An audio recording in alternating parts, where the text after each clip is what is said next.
আসসালামু আলাইকুম দর্শক, শুভেচ্ছা নিন। আপনাদের সবাইকে স্বাগত জানাচ্ছি আমি কনক সারোয়ার আজকের অনুষ্ঠানে। দর্শক, শিরোনাম দেখে বুঝতে পারছেন যে শেখ হাসিনার যে মৃত্যুদণ্ডের আদেশ, পলাতক হাসিনা যিনি আহ, জুলাইতে গণহত্যার আদেশ দিয়েছিলেন, প্রায় 1400 মানুষকে হত্যা করেছিলেন, ছাত্র জনতাকে হত্যা করেছিলেন, শিশুদের হত্যা করেছিলেন। জাতিসংঘের রিপোর্ট অনুযায়ী সেই মামলার রায় বেরিয়েছে। আন্তর্জাতিক অপরাধ ট্রাইব্যুনাল তাকে মৃত্যু দণ্ডে দণ্ডিত করেছে। পাশাপাশি তার স্বরাষ্ট্রমন্ত্রীকেও একই দণ্ড দেওয়া হয়েছে। আসসালামু আলাইকুম। দেশ কিংবা দেশের বাইরে যেখান থেকে বসে ভিডিওটি দেখছেন সবাইকে অনেক অনেক ধন্যবাদ এবং ভালোবাসা জানাচ্ছি। প্রিয় দর্শক, আমরা সরাসরি চলে যাব ভিডিও স্ক্রিনে, সেখানে আজকের ভিডিওর মূল অংশ দেখে আসবো। ভিডিওটি অত্যন্ত গুরুত্বপূর্ণ হবে, অবশ্যই ধৈর্য সহকারে পুরো ভিডিওটি দেখবেন, তাহলে বিস্তারিত বুঝতে পারবেন। ভিডিও শেষে গুরুত্বপূর্ণ আলোচনা করা হবে। প্রিয় দর্শক, চলুন আমরা সরাসরি ভিডিও স্ক্রিনে চলে যাই, সেখানে আজকের ভিডিওর মূল অংশ তাকে মৃত্যু দণ্ডে দণ্ডিত করেছে। পাশাপাশি তার স্বরাষ্ট্রমন্ত্রীকেও একই দণ্ড দেওয়া হয়েছে এবং রাজসাক্ষী হয় আইজিপি কে 5 বছরের কারাদণ্ড দেওয়া হয়েছে। বিষয়টি আপনারা সবাই অবগত আছেন। তো শেখ হাসিনার এই আদেশের পরে, এই রায়ের পরে আসলে ভারতের অবস্থানে, দিল্লির অবস্থানে আমরা কিছুটা পরিবর্তনের আভাস দেখছি। এবং আমি যদি আপনাদেরকে বলি যে ভারতের মিনিস্ট্রি অফ এক্সটার্নাল অ্যাফেয়ার্স থেকে একটি স্টেটমেন্ট দেওয়া হয়েছে 17 নভেম্বরে, এবং সেই স্টেটমেন্টে বলা হচ্ছে, India has noted the verdict announce by the international crimes tribunal of Bangladesh concerning former prime minister Sheikh Hasina. As a close neighbor, India remains committed to the best interests of the people of Bangladesh, including in peace, democracy, inclusion, and stability in that country. We will always engage constructively with all stakeholders to that end. ছোট্ট একটা statement. হাসিনার এই ফাঁসির আদেশের পরপরই তারা এই বিবৃতি দেয় ministry of external affairs, government of India থেকে। তো এই এই এই যে স্টেটমেন্ট, এই স্টেটমেন্টের বাংলাটা করার আগে আমি আপনাদেরকে স্টেটমেন্টটাকে আমি একটু বিশ্লেষণ করার চেষ্টা করেছি। আমাদের কয়েকজন ডিপ্লোম্যাটের সঙ্গে কথা বলেছি বা অন্যান্য বিষয়গুলো নিয়ে কথা বলেছি, এবং হাসিনাকে ভারত আশ্রয় দেওয়ার পর থেকে হাসিনাকে রক্ষা করার জন্য বা হাসিনার ব্যাপারে তাদের যেই বাড়াবাড়ি রকমের যে আন্তরিকতা, তাকে যেভাবে প্রোটেকশনে রাখা, যা কিছু, এই স্টেটমেন্টটার মধ্য দিয়ে মনে হচ্ছে যেন সেই অবস্থান থেকে দিল্লি সরে আসছে। আমি যদি আপনাদেরকে কয়েকটা পাওয়ার পয়েন্ট স্লাইডে একটু দেখাই। যেমন ধরেন, ভারতের এই যে প্রতিক্রিয়া, এটাকে আমরা বলতে পারি একটা সতর্ক প্রতিক্রিয়া। কারণ ভারত বলছে হ্যাজ নোটেড দ্য ভার্ডিক্ট, অর্থাৎ দূরত্ব রেখে সতর্ক পর্যবেক্ষণ, হ্যাজ নোটেড দ্য ভার্ডিক্ট। তারা কিন্তু মানে এই আদালত সম্পর্কে বা এই রায় সম্পর্কে কোনো ধরনের মন্তব্যে যায়নি। এবং এই জাতীয় বাক্য সাধারণত ব্যবহার করা হয় যখন কোনো দেশ সরাসরি মন্তব্য করতে চায় না, কিন্তু ঘটনাটাকে তারা এড়িয়েও যেতে পারছে না।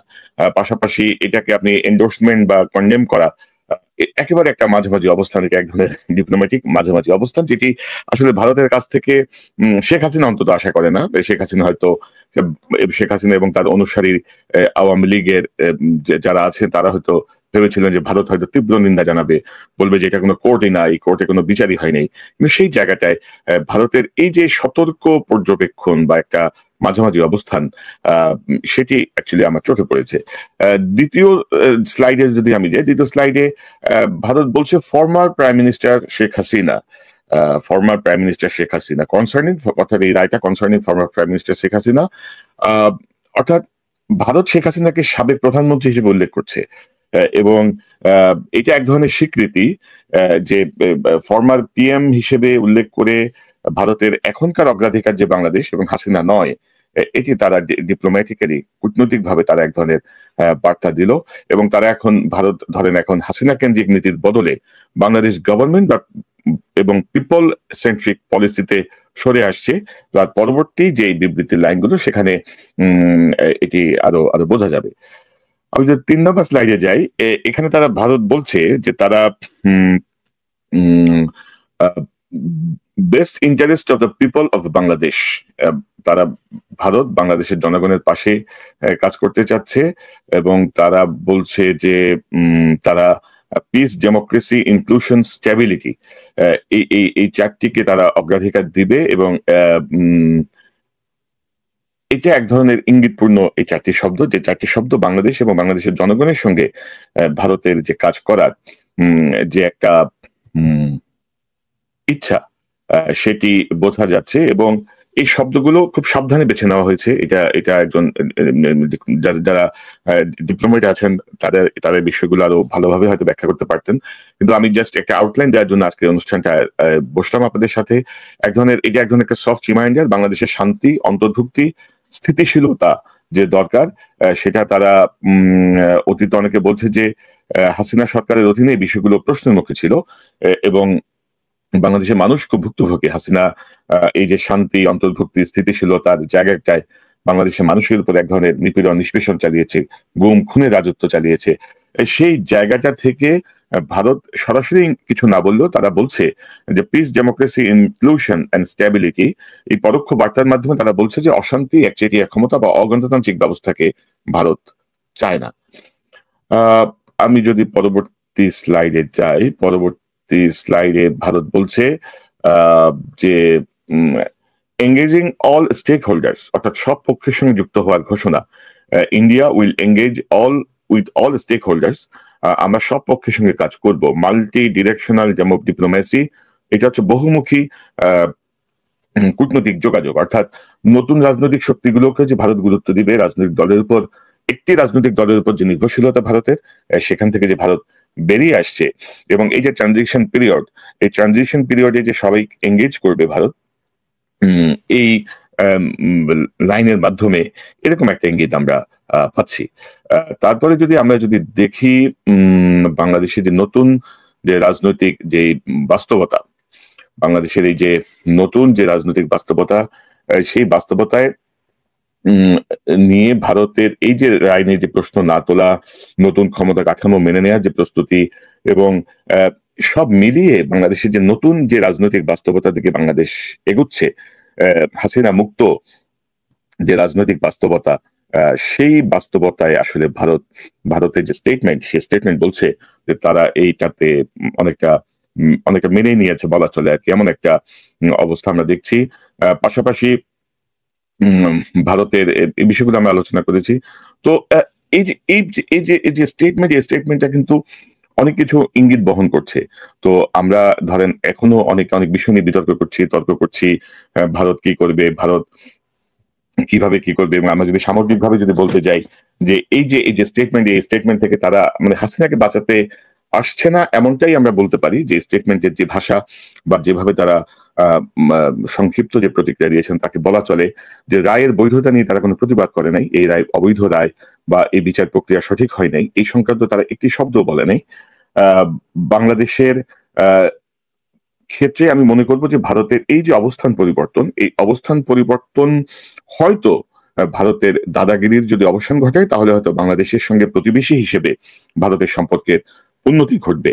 আর সেটি যদি না হয় তাহলে উন্নতি ঘটবে, এবং এই যে উন্নতি যদি ঘটে, সেই উন্নতি হলে ভারত হাসিনা কেন্দ্রিক তাদের যেই রাজনীতি বা হাসিনাকে মাধ্যমে তাদের যে দখলদারিত্বের যে মানসিকতা, সেটির অবসান ঘটবে, এবং হাসিনাও অ্যাকচুয়ালি বঞ্চিত হবে ভারতের যে আশ্রয় প্রশ্রয়ে, তার যে দাপট, তার যে ক্ষমতার দম্ভ, তার যে ফিরে আসার হুঙ্কার, সেই জায়গা থেকে আসলে বাংলাদেশের মানুষ রেহাই পাবে, এটা আমরা বলতে পারি।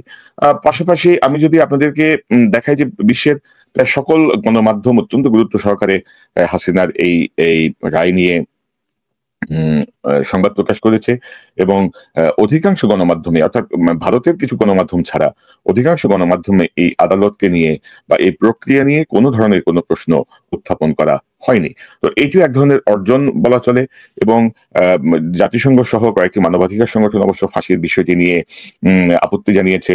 পাশাপাশি কেউ বলার চেষ্টা করছেন, বিশেষ করে আওয়ামী পন্থী বা হাসিনার দ্বারা পরিপুষ্ট বুদ্ধিজীবী, ভারতের বুদ্ধিজীবী, বাংলাদেশের বুদ্ধিজীবী, তারা অনেকেই বলার চেষ্টা করছেন যে বিচার প্রক্রিয়া সঠিক ছিল না, আসামিদেরকে ডিফেন্ড করতে দেওয়া হয় নাই, দুজনের অনুপস্থিতিতে বিচার হয়েছে, ইত্যাদি ইত্যাদি ইত্যাদি। কিন্তু দর্শক, একটি বিষয়, আইনের যে বিষয়টা এখানে অত্যন্ত গুরুত্বপূর্ণ, সেটি হচ্ছে, আমি ধরেন সকল জটিলতা বাদও দিলাম, ধরেন 3 জন মিলে বা 10 জন মিলে যখন একটি অপরাধ সংগঠন করে, একটি চুরি করে, ডাকাতি করে বা খুন করে বা কোনো একটা অপকর্ম করে, সেই 10 জনের মধ্যে একজন যদি বলে যে আমি রাজসাক্ষী হব এবং আমি পুরো ঘটনাটা সবিস্তারে বয়ান করবো যে কিভাবে কি হলো, কিভাবে কে কি করেছে, কার অবস্থান কি ছিল, কোন প্রেক্ষিতে কিভাবে এই ঘটনাটি সংঘটিত হলো, এই হত্যাটি সংঘটিত হলো, তাহলে কিন্তু আমি পৃথিবীর অন্য দেশের আইনের খবর জানি না, বাংলাদেশের আইনে এই বিধানটি আছে, ভারতেও আছে, খুব সম্ভবত ব্রিটিশ লতেও আছে, যে রাজসাক্ষী হলে এই মামলাটার কিন্তু আর অন্য কোনো সাক্ষী,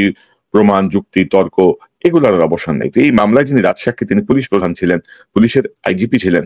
তো তার যে সাক্ষ্য এটি অত্যন্ত গুরুত্বপূর্ণ, এবং এই সাক্ষ্যের পরে আসলে এগুলো হচ্ছে ফালতু কথা, যে আসামির আত্মপক্ষ সমর্থন করতে পারে নাই, যুক্তিতর্ক হয় নাই, এগুলো এবং আমি তো দেখলাম যে হাসিনার পক্ষে রাষ্ট্র নিয়ন্ত্রিত যে আইনজীবী, সে আইনজীবী কিন্তু অনেক কড়া কড়া কথাও বলেছেন আদালতে, এমন যে হাসিনাকে ডিফেন্ড করতে যে অনেক কড়া কড়া বক্তব্য তিনি উপস্থাপন করেছেন। তো রাজসাক্ষীর বিষয়টা আমি জানি না, অনেকে যারা বলছেন বা বা কিছু মানবাধিকার সংস্থা যখন বলছে তখন তারা এই বিষয়টি জানে কিনা, যে অপরাধের শাস্তির জন্য মূল বিষয় হচ্ছে অপরাধটি প্রমাণ হওয়া, এবং সেই প্রমাণের জন্য সবচেয়ে বড় প্রমাণ হচ্ছে একজন রাজসাক্ষী যিনি পুলিশের আইজিপি ছিলেন। তো আশা করি এই বিষয়টি আপনারা সহজভাবে বুঝতে সক্ষম হবেন। পাশাপাশি আমি আপনাদেরকে ভারতের যে পত্রিকা আনন্দবাজার, সেই আনন্দবাজারের কয়েকটা সংবাদ দেখাবো। আনন্দবাজার গতকাল থেকে বেশ কয়েকটি সংবাদ করেছে হাসিনাকে নিয়ে, অত্যন্ত গুরুত্ব সহকারে হাসিনাকে নিয়ে সংবাদ করছে তারা। এবং আমি যদি কয়েকটা সংবাদ আপনাদেরকে দেখাই, ধরেন এই সংবাদটা শিরোনাম হচ্ছে হাসিনাকে ফেরত চায় ঢাকা, ইউনূসদের আহ্বানে কি সাড়া দেবে নয়াদিল্লি, বিবৃতি জারি মোদী সরকারের বিদেশ মন্ত্রকের। এটি 17 নভেম্বরের সংবাদ। এবং এই আনন্দবাজারকে সাধারণত বলা হয় যে বিজেপি ধারার পত্রিকা, বিজেপি পন্থী পত্রিকা। এবং আনন্দবাজার কিন্তু কিছুদিন আগেও হাসিনাকে নিয়ে ইউনূসের বিরুদ্ধে, ডক্টর ইউনূসের সরকারের বিরুদ্ধে নানাভাবে কিন্তু লেগেছিল। তো আপনি যদি দেখেন যে এই অপরাধ, এই যে সংবাদ, এই সংবাদের এখানে দেখা হচ্ছে, তারা লিখছে যে মানবতা বিরোধী অপরাধের সংবাদ হাসিনা এবং বাংলাদেশের প্রাক্তন প্রধানমন্ত্রী, স্বরাষ্ট্রমন্ত্রী আসাদুজ্জামান খানকে মৃত্যুদণ্ড দেয় আন্তর্জাতিক অপরাধ ট্রাইব্যুনাল। তবে তারা কেউই বাংলাদেশে নেই, রয়েছেন ভারতে। ফাঁসির সাজা ঘোষণার পরেই ভারত সরকারের কাছে হাসিনাকে ফেরত চেয়েছে বাংলাদেশের অন্তর্বর্তী সরকার।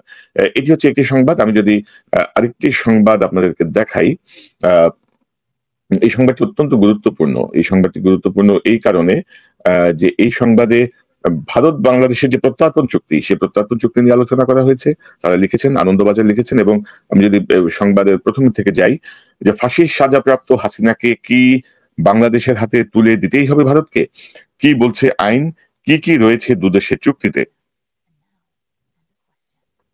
এবং আপনি যদি দেখেন যে এখানে তারা কিন্তু সরাসরি লিখছে ফাঁসির সাজাপ্রাপ্ত হাসিনাকে। এবং রিপোর্টের কোথাও, আমি খুব খুঁটিয়ে সকল পত্রিকাতে পুরাটা পড়ার চেষ্টা করলাম, কোথাও ভারতের যে মিনিস্ট্রি অফ এক্সটার্নাল অ্যাফেয়ার্স, মানে পররাষ্ট্র মন্ত্রণালয়ের যে ভাষ্য, সেই ভাষ্যের মতোই আসলে তারা কোথাও কোনো প্রশ্ন তোলে নাই এই বিচার এবং সাজা নিয়ে। তারা বলছে যে তারা নতুন করে এখানে লিখছে যে মানবতা বিরোধী অপরাধে হাসিনাকে ফাঁসির সাজা শুনিয়েছে বাংলাদেশের আন্তর্জাতিক অপরাধ ট্রাইব্যুনাল। হিংসায় উস্কানি দেয়া, হত্যার নির্দেশ এবং দমন পীড়ন আটকানোর ক্ষেত্রে পুলিশকে নিষ্ক্রিয় রাখা, এই 3 অভিযোগে বাংলাদেশের প্রাক্তন প্রধানমন্ত্রী শেখ হাসিনাকে দোষী সাব্যস্ত করেছে ট্রাইব্যুনাল। বর্তমানে ভারতে রয়েছেন আওয়ামী লীগ নেত্রী হাসিনা। ইতিমধ্যেই বাংলাদেশের অন্তর্বর্তী সরকারের আইন উপদেষ্টা আসিফ নজরুল জানিয়েছেন হাসিনাকে ফেরাতে ভারতের কাছে আবার চিঠি দেবেন তারা।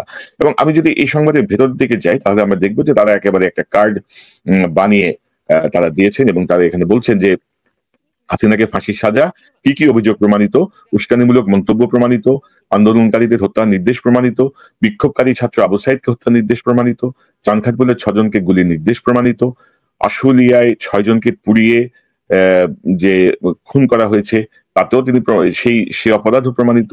এবং কিসে শাস্তি পেয়েছেন তিনি, উস্কানিমূলক মামলায় হাসিনা যাবজ্জীবন কারাদণ্ড, বাকি মামলাগুলোর মৃত্যুদণ্ড, হাসিনা ও আসাদুজ্জামানের সম্পত্তির বাজেয়াপ্তের নির্দেশ, জুলাই গণ আন্দোলনে নিহতদের পরিবারকে আর্থিক সাহায্যের নির্দেশ। তো এটা তারা একেবারে কাট করে একদম স্পেসিফিক বোঝার জন্য দিয়েছেন। এবং পত্রিকাটি হচ্ছে আনন্দবাজার পত্রিকা। আপনারা যদি লক্ষ্য করেন যে একসময় হাসিনা এবং আওয়ামী লীগের অত্যন্ত প্রিয় পত্রিকা, অবস্থান পরিবর্তনের আভাস আমরা এই জন্যই বলছি। তো কি বলছে ভারত বাংলাদেশ প্রত্যার্পণ চুক্তি, ভারত বাংলাদেশের সাথে একটি অপরাধীদের বিনিময় করার একটি চুক্তি আছে, প্রত্যার্পণ চুক্তি। এবং এখান থেকে আমি যদি একটু পড়ে শোনাই আপনাদেরকে, 2016 সালে প্রত্যার্পণ প্রক্রিয়াকে আরো সহজ করতে চুক্তি সংশোধন করা হয়। সংশোধিত চুক্তিতে বলা হয়, কারো নামে গ্রেপ্তারি পরোয়ানা থাকলেই তাকে প্রত্যার্পণ করা যাবে। এক্ষেত্রে অপরাধের প্রমাণস্বরূপ কোনো তথ্য প্রমাণ দাখিল করতে হবে না। হাসিনার বিরুদ্ধে একাধিক মামলায় গ্রেপ্তারি পরোয়ানা জারি হয়েছে। সংশোধিত চুক্তি অনুসারেই তাকে প্রত্যর্পণ করার আর্জি জানিয়েছে বাংলাদেশ সরকার।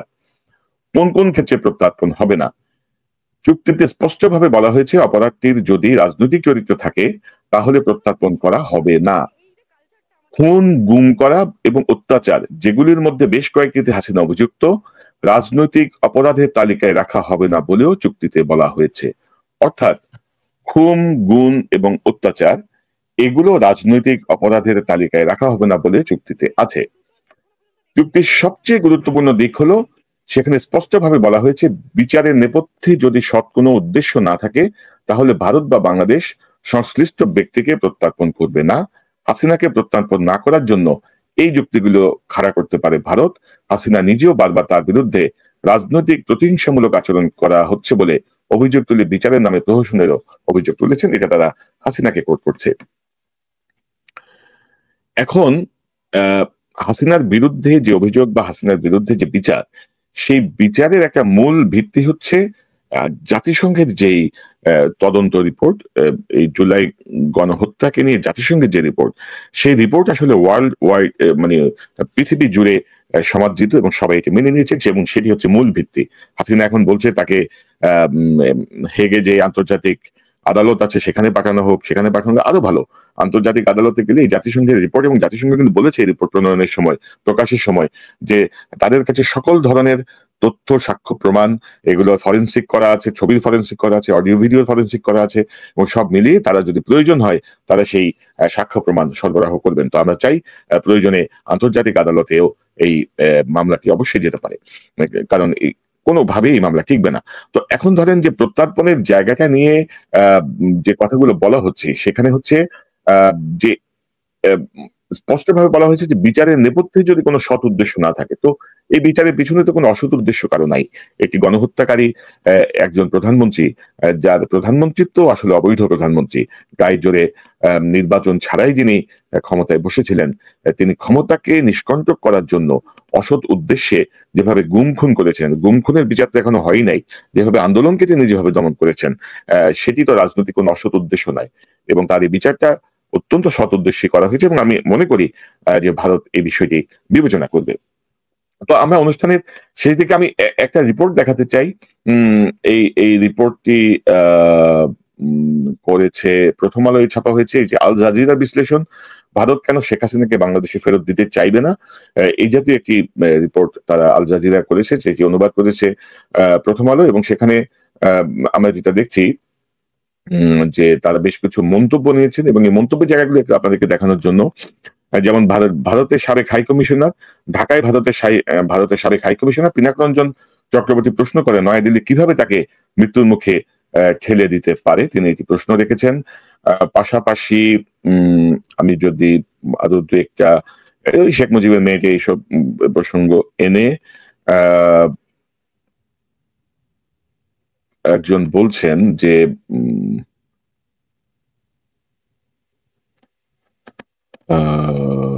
রাজনৈতিক বিশ্লেষকের কয়েকজনের নাম আমি যদি বলি, নয়াদিল্লির জওহরলাল নেহরু বিশ্ববিদ্যালয়ের দক্ষিণ এশিয়া অধ্যয়ন বিভাগের অধ্যাপক সঞ্জয় ভরদ্বাজ বলেন, ভারতে এই ঘটনাকে হাসিনার মামলা বাংলাদেশের ক্ষমতাসীন রাজনৈতিক শক্তিগুলো রাজনৈতিক প্রতিশোধ হিসেবে দেখছে। ভরদ্বাজ আরো বলেন, নয়াদিল্লি মনে করে বর্তমানে বাংলাদেশে ভারত বিরোধী শক্তি ক্ষমতায় আছে। ইউনূস প্রায় ভারতের সমালোচনা করেন। হাসিনাকে পদত্যাগে বাধ্য করা বিক্ষোভ আন্দোলনের নেতা ও অংশগ্রহণকারীরাও প্রায় সাবেক প্রধানমন্ত্রীকে সমর্থন দেওয়ার জন্য নয়াদিল্লিকে দায়ী করেন। ভরদ্বাজ মনে করেন, এইসব দিক বিবেচনায় নিলে হাসিনাকে হস্তান্তর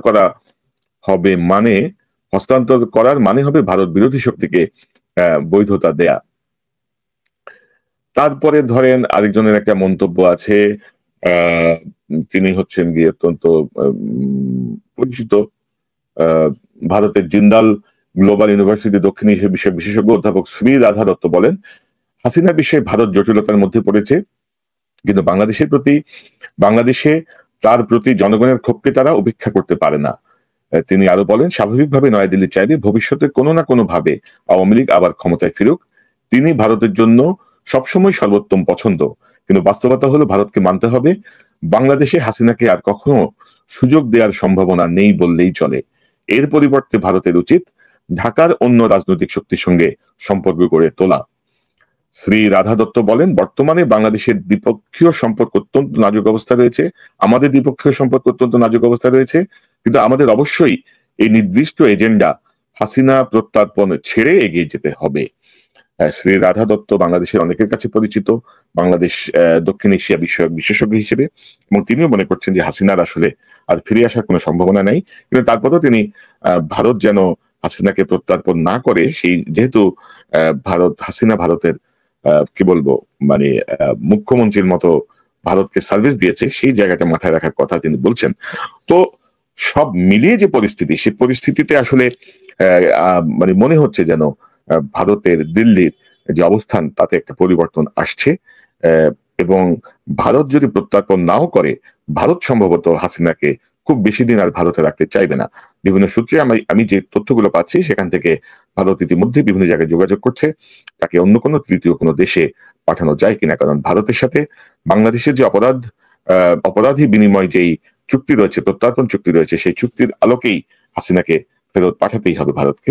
ভারত নানা আইনগত বাধ্যবাধকতার মধ্যে পড়ে যাবে তাকে যদি না ফেরায়। এবং এখানে আমি যদি আনন্দবাজারের আরেকটা রিপোর্টের একটু দেখি, অনুষ্ঠানটা ইতি জানবো, আমি বড় করতে যাচ্ছি না অনুষ্ঠানটা, সেটি হচ্ছে এরকম যে আমি যদি এটা দেখাই, মনে হয় এটাই, এটি ভারতের আজকের রিপোর্ট, এটা হচ্ছে না 17 নভেম্বরের রিপোর্ট। আজকে তো আত্মসমর্পণ করলে আরো 3 স্তরের আইনি প্রক্রিয়ায় ফাঁসি বাতিলের চেষ্টা চালাতে পারবে হাসিনা। কি কি মানে কিভাবে হাসিনা এখন যদি দেশে ফিরে এসে আত্মসমর্পণ করে তিনি যদি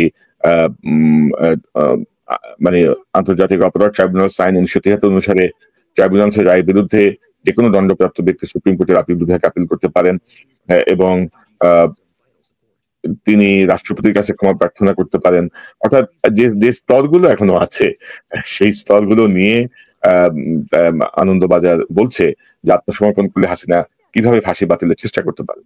তো সব মিলিয়ে ভারতের আনন্দবাজারের যে রিপোর্টিং গুলো বা তাদের যে দৃষ্টিভঙ্গির বা লেখনির যে স্টাইল বা লেখনির যে অ্যাঙ্গেল, আমি বলবো যে অ্যাঙ্গেলে তারা লিখছেন,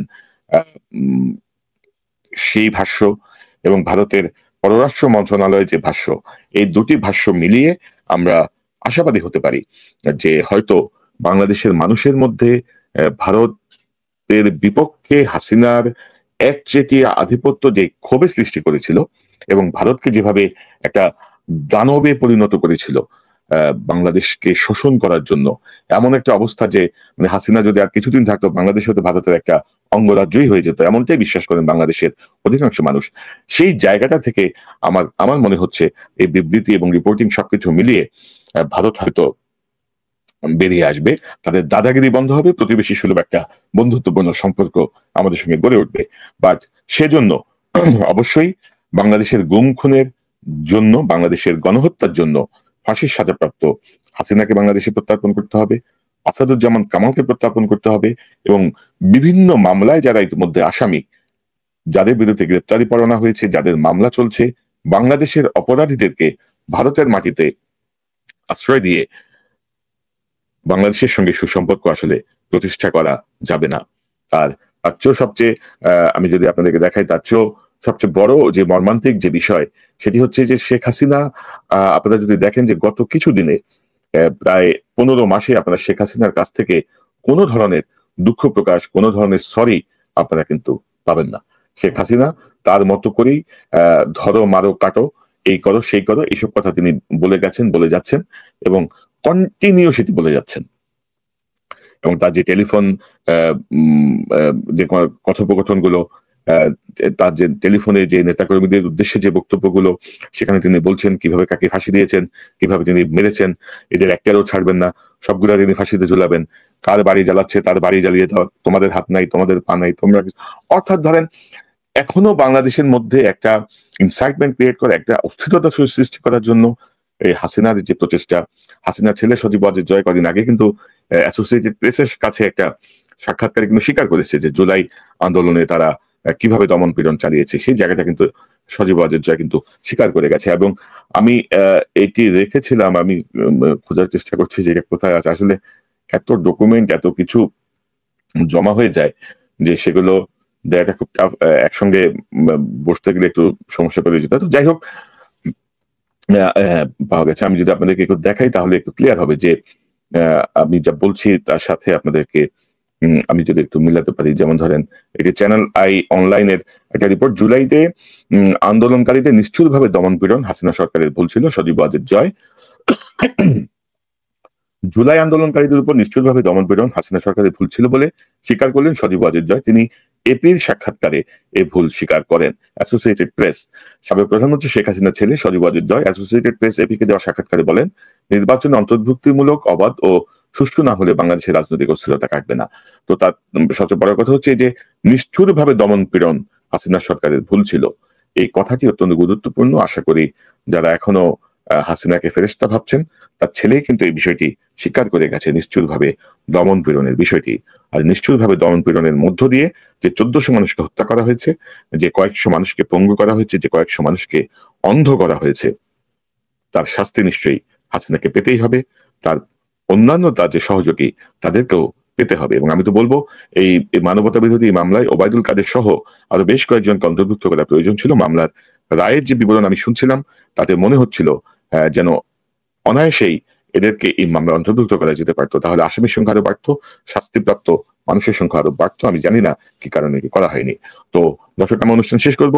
সর্বশেষ কথা, যারা নিশ্চিতভাবে দমন পীড়ন চালিয়ে এতগুলো মানুষকে হত্যা করেছে তাদের সর্বোচ্চ শাস্তি মৃত্যুদণ্ডই, এবং সেটি বাংলাদেশের মাটিতে ইনশাল্লাহ কার্যকর হবে, যেন ভবিষ্যতে বাংলাদেশে কোনো ফ্যাসিবাদ, বাংলাদেশে কোনো স্বৈরাচার, বাংলাদেশে কোনো একনায়ক জন্ম না নিতে পারে, যারা মানুষের অধিকারকে কেড়ে নেবে, ভোটাধিকার কেড়ে নেবে, মত প্রকাশের স্বাধীনতা কেড়ে দেবে, সাংবাদিকদের অধিকার কেড়ে নেবে, লুটের রাজত্ব কায়েম করবে।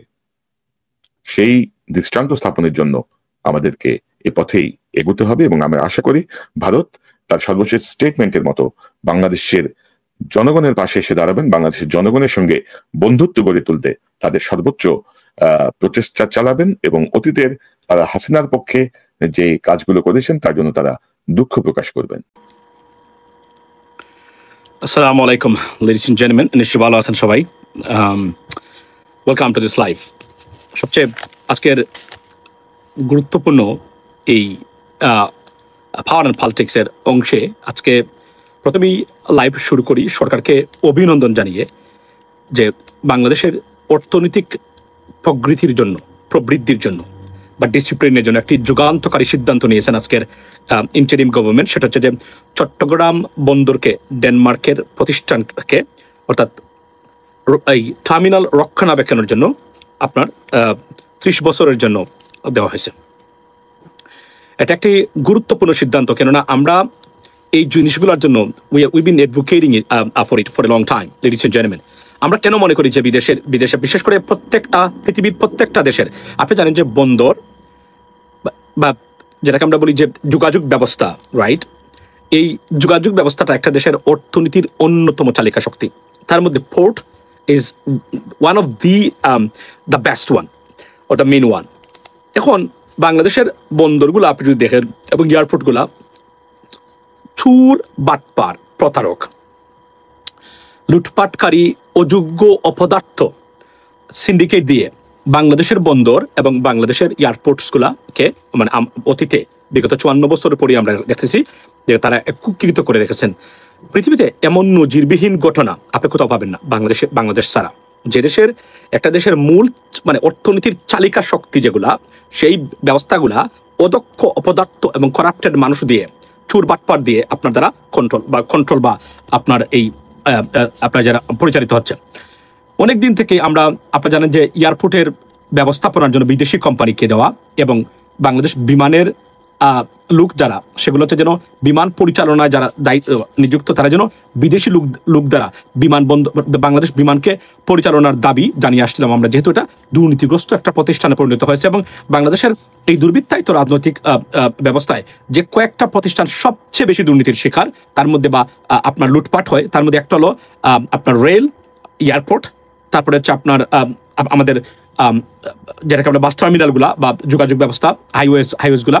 সো এগুলার এবং বিমান অবশ্যই বিমান তার মানে অন্যতম একটা। এই জায়গাতে এই সরকার মানে পরিবর্তন আনার জন্য পদক্ষেপ নিয়েছেন। অনেক সমালোচনা, যারা সমালোচনা করেন তাদের মানে নিয়ে কথা বলতে আমি আসছি আজকে। সারা আপনি দেখেন বিমানবন্দরকে যখন মানে বন্দর টার্মিনাল নির্মাণে বিদেশি কোম্পানি ডিপিডব্লিউ কে মতো কোম্পানিকে দেওয়ার জন্য যখন প্রস্তাব উঠলো, তখন মানে এক শ্রেণীর রাজনীতিবিদ এবং এক শ্রেণীর কিছু আবাল মানুষ যারা না বুঝে কথা বলেন, তারা উঠলেন কি আমাদের জাতীয় নিরাপত্তা, স্বাধীনতা, সার্বভৌমত্ব। 54 বছর ধরে এদের স্বাধীন হয়েছে, কোনো কাজ করা হয় নাই, কোনো জায়গাতে ডিসিপ্লিন আনা হয় নাই মনে হচ্ছে, এবং চুরি বাটপারি এবং লুটপাট হয়েছে। এটা স্বাধীনতার মানে আপনার এই যে স্বাধীনতার আকাঙ্ক্ষার সাথে মানে যায়, কিন্তু এগুলো বন্ধ হওয়ার প্রক্রিয়া সেটা স্বাধীনতার আকাঙ্ক্ষার মানে বিপরীতধর্মী। এই হলো বর্তমান বাংলাদেশের রাজনীতি এবং রাজনীতিবিদের চরিত্র, লেডিস এন্ড জেন্টলম্যান। সো আমরা বলে আসছিলাম এটা যে কতটা গুরুত্বপূর্ণ সিদ্ধান্ত নিয়েছেন। এটা কেন সম্ভব হলো? এটা সম্ভব হলো এই যে ইন্টারিম গভর্নমেন্টে কিছু মানুষ যারা বিদেশে লেখাপড়া করা মানুষ, তারা জানেন এগুলা কিভাবে পরিচালিত হয় বিদেশে। এর জন্য আপনাকে আসলে আশ্চর্য হবেন, ইসরায়েলের মতো দেশের পোর্ট মানে মানে টার্মিনাল রক্ষণাবেক্ষণ এবং নিয়ন্ত্রণ করে থাকে মানে আরব আমিরাতের মতো কোম্পানি আপনি দেখেন, এবং ডেনমার্কের মতো কোম্পানি, নরওয়ের মতো দেশের কোম্পানিগুলা। পৃথিবী বিখ্যাত সবচেয়ে ট্রান্সপারেন্ট একটা কোম্পানি দেশ, তার নাম হচ্ছে ডেনমার্ক। সেই ডেনমার্কের এই কোম্পানিকে দেওয়া হয়েছে, আপনারা জানেন যে সি-মার্কস, যে এইটা কোম্পানিকে দেওয়া হয়েছে এই বন্দর। এটা বাংলাদেশের বন্দরের চেহারা পাল্টে আমূল পরিবর্তন আসবে বন্দর ব্যবস্থাপনায়, অর্থনৈতিক গতি প্রবৃদ্ধি বৃদ্ধিতে কতটা মানে এটা হেল্প করবে, এটা অনেকে কল্পনা করতে পারছেন না। বাংলাদেশের অর্থনীতিবিদরা তো অনেকে আপনারা জানেন যে অর্থনীতি একটা আউটলাইন দিতে গেলে তাদের মানে আপনার সারা রাত বই দেখতে হয়, মানে এই হলো বাংলাদেশের অনেক অর্থনীতিবিদের অবস্থা। সো এটা একটা যুগান্তকারী সিদ্ধান্ত। এখন আরো কয়েকটা জিনিস এখানে আজকে আছে, আমি আপনাদের সাথে শেয়ার করতে চাই সবচেয়ে গুরুত্বপূর্ণ। এবং আমি আজকে প্রবাসীর পক্ষ থেকে আমি দাবি করতেছি ইন্টারিম গভর্নমেন্টের কাছে, আমাদের যে ডাইরেক্ট যে যোগাযোগ আছে সেটাও আমরা বলবো যে আপনারা বাংলাদেশ বিমানের জন্য এমডি বা মানে ম্যানেজমেন্ট বিদেশিদের হাতে তুলে দিন। আপনারা বাংলাদেশের এয়ারপোর্টগুলো, সিলেট, চট্টগ্রাম এবং মানে ঢাকার এয়ারপোর্টের ব্যবস্থাপনা, লাগেজ হ্যান্ডেলিং বিদেশিদের হাতে 5 থেকে 10 বছরের জন্য তুলে দিন। আমূল পরিবর্তন। এট দ্য সেম টাইম বাংলাদেশের কোম্পানিগুলোকে ক্যাপাসিটি বিল্ডিং এর জন্য দায়িত্ব দিন, তারা যেন at the same time train করতে পারে। এইটাই চুক্তি যদি হয় তাহলে দেখবেন পরিবর্তন হচ্ছে। কিন্তু বাংলাদেশের, আমি ঢাকাতে গেছিলাম, আমার কাছে ভিডিও আছে, আমি যা দেখলাম এটা মানে আনবিলিভেবল। উনি বিড়ি খাচ্ছে বসে, কিন্তু আমার লাগেজের জন্য আমরা অপেক্ষা করতেছি। আপনি জানেন I was about to miss my flight bound to Sylhet because of that problem. আমি তখন একটু মানে কি হয়ে আপনার সবাইকে নিয়ে তারপরে লাগেজটা আসছে, তারপরে অনেক গুরুত্বপূর্ণ মানুষ যখন যেদিন আমি ঢাকাতে গিয়ে পৌঁছলাম আমার সাথে দেখা করতে আসছিলাম, আমি তাদের সাথে দেখা করতে পারিনি। আমার এখনো খুব দুঃখ লাগে, কয়েকজন প্রবাসী গেছিলেন, আমি তো কাউকে বলিনি ঢাকাতে থাকার জন্য, সিলেটে ছিলেন তারা, কিন্তু ঢাকাতে যে যারা ছিলেন তাদের সাথে আমার দেখা হয় নাই। একদম বিশ্বাস করেন, তার খুব কষ্ট করে দূর দূরান্ত থেকে তারা গেছিলেন, তাদের সাথে আমার দেখা হয় নাই। এর মধ্যে অন্যতম একজন জাহাঙ্গীর ভাই, উনি জাতীয় পার্টির একজন নেতা, আপনার তাকে উনি কুয়েতে, এটা তো উনি তো বাস্তব সবচেয়ে বড় প্রমাণ উল্লেখযোগ্যের মধ্যে। সো আমরা মনে করি যে এটা একটা মানে আমূল পরিবর্তন হওয়া দরকার, এবং এটা হয়েছে, এবং সরকারকে ধন্যবাদ দিই। এটা বিরোধিতা যারা করবেন, না জেনে না বুঝে দেশকে পিছনে নেবার মতো কাজ করবেন না। আর বিদেশি নিয়ে চুলকানি থাকলে, আজকে হামজা আমাদের যে বর্তমানে যে হামজা ফুটবলার হামজা, আপনি আমাকে বলেন এই হামজা যদি মানে বাবা যদি বিদেশে না আসতেন তাহলে হামজা বাংলাদেশের মতো ফুটবলার হতো। উনি বিদেশে এসেছিলেন বলেই আজকে হামজাকে আমরা পেয়েছি। বাংলাদেশ ফুটবলের চেহারা, অর্থনীতি, আর্থিক সক্ষমতা থেকে শুরু করে বাংলাদেশের ফুটবল টিম বা বাফুফে, যেটা বা ফুফু বুঝছেন, খালি শুনতাম সালাউদ্দিনের গলাভাঙ্গা বক্তব্য আগে শুনতাম আমরা, এই ক্রিমিনাল কালপ্রিট এবং ব্যর্থগুলাকে তারা দিয়েছেন। ভালো ফুটবলার ছিলেন, কিন্তু উনি ফুটবলার মানে ম্যানেজমেন্টে গিয়ে উনি ভালো করতে পারেন নাই। আজকে দেখেন ফুটবলের চেহারা পাল্টে গেছে। আজকে স্পন্সরের লাইন, মানে কোথায় স্পন্সর দিবে তারা, জায়গা নাই। কোম্পানিগুলা বসে আছে, আমাদের স্লট দেন, আমাদের প্রোডাক্টটা আমরা দেখান, আপনারা ব্যবহার করেন, আমরা আপনার স্পন্সর করতে চাই, সুযোগ নেই। আগামী 2 বছরের জন্য নাকি কোনো স্পন্সরের স্লটই নাই বাফুফের জন্য। কেন বিলিভ ইট? কিভাবে সম্ভব হলো? শুধুমাত্র কেন সম্ভব হলো? কারণ দক্ষতা অর্জন করে আপনাকে বিদেশে। সেদিন আমি একটা টক শোতে ছিলাম RTV-তে, সেখানে এম.এ. আজিজ সাংবাদিক, যে উনি বলছিলেন যে প্রবাসীরা এই আসছে, এটা 2-1 দিনের ভিতরে আসবে, আপনারা এটা দেখবেন এই পর্বটা। উনি প্রবাসীকে খুব তুচ্ছ-তাচ্ছিল্য করার কথা বলছিলেন, প্রবাসীদেরকে কোনো ক্রেডিট দিতে চাচ্ছিলেন না। আমি সেটা প্রতিবাদ করেছি। এই আজকের হামজা, আজকের আশিক চৌধুরী বিডার চেয়ারম্যান, আপনি দেখেন উনি এটা চিন্তা করেছেন, বা ডক্টর মাহমুদ ইউনূস, সবাই বিদেশে মানে আবার লেখাপড়া মানে জানা মানুষ। তো এগুলাকে যদি আপনি সম্মান না দেন, কেন কর্মদক্ষতা সারা পৃথিবীটা কোথায় গেছে, আর আমরা কোথায় গেছি? এখন এগুলাকে সম্মান না দিয়ে যদি এটাকে দেশের পক্ষে কাজে না লাগান, তাহলে কোনোদিনই পরিবর্তন আসবে না। That is a bottom line, ladies and gentleman. আর একটা গুরুত্বপূর্ণ জিনিস আমি আপনাদেরকে বলি, আমি মনে করি যে প্রত্যেকটা কাজে, ইভেন আমাদের রেলওয়েকে বিদেশি কোম্পানির হাতে তুলে দিতে পারলে 10 বছরের জন্য আমূল পরিবর্তন আসবো। সবচেয়ে বড় দুর্নীতিগ্রস্ত খাত হচ্ছে রেলওয়ে, অথচ এটা একটা উল্লেখযোগ্য গুরুত্বপূর্ণ যোগাযোগ ব্যবস্থা বা কমিউনিকেশনের জন্য আপনার মেথড সারা পৃথিবীতে, আমেরিকাতে বলেন আর ইউরোপিয়ান ইউনিয়নে বলেন, সেটা একইভাবে হচ্ছে লিডিস এন্ড জেন্টলম্যান। সো আমাদের দেশে এটার কোনো উন্নতি নাই। কেন নাই? কারণ এটার দুর্নীতিগ্রস্ত এবং মানুষ মুখ ফিরিয়ে নেয়, যারা যায় বাধ্য হয়ে যায়। এখনো এটা কমফর্টেবল, বাট এটাতে ওই পরিমাণ আমার পরিবর্তন আসে নাই ladies and gentleman. Second thing, আজকে আরেকটা গুরুত্বপূর্ণ জিনিস হলো, সেটা হলো যে বিদেশে রাজনৈতিক দলগুলোর মাধ্যমে যে অনৈক্য সৃষ্টি করা এবং বিদেশে বাংলাদেশের রাজনীতি নিয়ে আজকে কিন্তু একটা বড় ধরনের খবর আছে, এবং হয়তোবা ভবিষ্যতে খুব শীঘ্রই বাংলাদেশের রাজনীতি বিদেশে চিরদিনের জন্য বন্ধ হবে। কারণ এটা নিয়ে কথা উঠতেছে, আমেরিকাতে উঠতেছে এবং মানে ব্রিটেনের মতো জায়গাতেও এটা নিয়ে মারাত্মকভাবে আলোচনা হচ্ছে। আজকে আপনার ব্রিটেনের সবচেয়ে আপনার এই যে রাইট উইং অ্যাক্টিভিস্ট যিনি টমি Robinson, I may not like him. You may agree or may disagree. I mean, with him on many. Like policies or activities.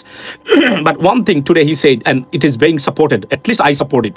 সেটা বলছেন যে উনি আজকে একটা টুইট করেছেন, সেখানে টুইটের ভিতরে বাংলাদেশিরা শেখ হাসিনার রায়ের পরে বাংলাদেশিরা টাওয়ার হ্যামলেটসে মিছিল করেছেন, এইটার ছবি দিয়ে উনি টুইট করেছেন যে এই ক্র্যাপ, এই বিদেশি পলিটিক্সের ক্র্যাপ আপনি আমার দেশে কেন? আপনি যদি রাজনীতি করতেই চান, তো why don't you go to Bangladesh? দেখেন, আপনি যদি আপনার দেশের রাজনীতি এত ইন্টারেস্টেড আপনি, তাহলে আপনি এখানে কি করেন? আপনি চলে যান আপনার দেশে। এগুলো বিদেশের এইগুলা নিয়ে এসে আমার দেশের রাস্তাঘাটে এবং এগুলা এই বিশৃঙ্খলা করা, এবং এটা আমি 100% সমর্থন করি উনার। এবং একটা গুরুত্বপূর্ণ কথা বলেছেন, আমি মনে প্রাণে বিশ্বাস করি যে এখান থেকে শুরু হলো, হয়তো ভবিষ্যতে আমি নির্দ্বিধায় আজকে বলতে পারি আপনাদেরকে যারা আজকে দেখতেছেন, আচ্ছা, যে আগামীতে একটা সময় আসবে বাংলাদেশের যে রাজনীতি সেটা বিদেশে হবে না।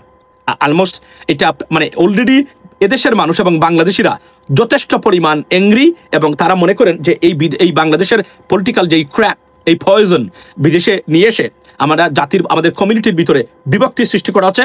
এবং এই জায়গাতে আপনার এটা এবং কমিউনিটিতে, বাংলাদেশি কমিউনিটিতে যত ধরনের ক্রাইম হয় কোনো না কোনোভাবে আপনার রাজনীতি নির্ভর, এবং যত ধরনের আইন শৃঙ্খলা বাহিনী এঙ্গেজ হয় বা ইনভলভ হয় কোনো না কোনোভাবে আপনার রাজনীতি নির্ভর। এটা আমেরিকাতে ঘটে, আপনি যদি তাদের পরিসংখ্যান দেখেন সেখানে আপনি এটা পাবেন। তো এই জন্যই বলা হচ্ছে যে হয়তোবা আগামীতে বাংলাদেশের এই পলিটিক্সটা আমি মনে করি এটা চিরতর বন্ধ হওয়া উচিত, অথবা শুধুমাত্র গড়ের ভিতরে অর্থাৎ 4 দেয়ালের ভিতরে মানে হতে পারে রাস্তাঘাটে কোনো ধরনের এই ধরনের অ্যাক্টিভিটিস বাংলাদেশের মতো না হওয়া উচিত এবং এটা ব্যান করা উচিত। সুতরাং Tommy Robinson, I think this is the beginning. এটা ভেরি সিগনিফিকেন্স এবং সিগনিফিকেন্স আছে এটা, যে যদি এটা উনি পার্সু করেন, এবং আমি মনে করি this is the beginning and it's a new আপনার এই এটা ফজা পাগল বলেছে শেখ হাসিনা মামলা টিকবে না। দেখুন, আপনি এই কথাটা বারবার কালকেও তুলেছিলেন মনে হয় আমার কাছে।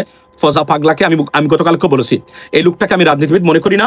এই লোকটা নতুন প্রজন্মের রাজনীতি নেতৃত্ব দেওয়ার, রাজনীতিবিদ হওয়ার ন্যূনতম যোগ্যতা ওনার নেই, ন্যূনতম যোগ্যতা নাই। এর মানে না যে উনি শেখ হাসিনার পক্ষে কথা বলছেন। শেখ হাসিনার পক্ষে কথা বললেই আপনি যে মানে রাজনীতিবিদ হবে মানে হিসাবে আপনার সব মানে যোগ্যতা হারিয়ে ফেলবেন তা নয়। বিষয়টা হলো, উনারা দেখেন 1971 নিয়ে পড়ে আছে এখনো।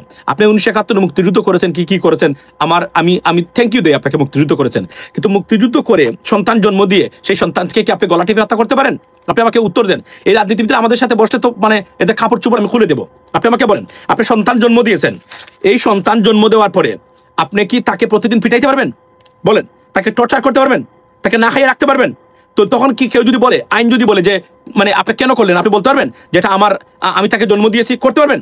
আপনি বলেন আমারে, ব্রিটেন বা আমেরিকাতে মানে আপনার এই যে মানে এই কি বলে এটাকে চাইল্ড বা মাইনর টর্চার, এটা কত মারাত্মক জানেন আপনি? সারা জীবনের জন্য আপনি জেলে যাবেন।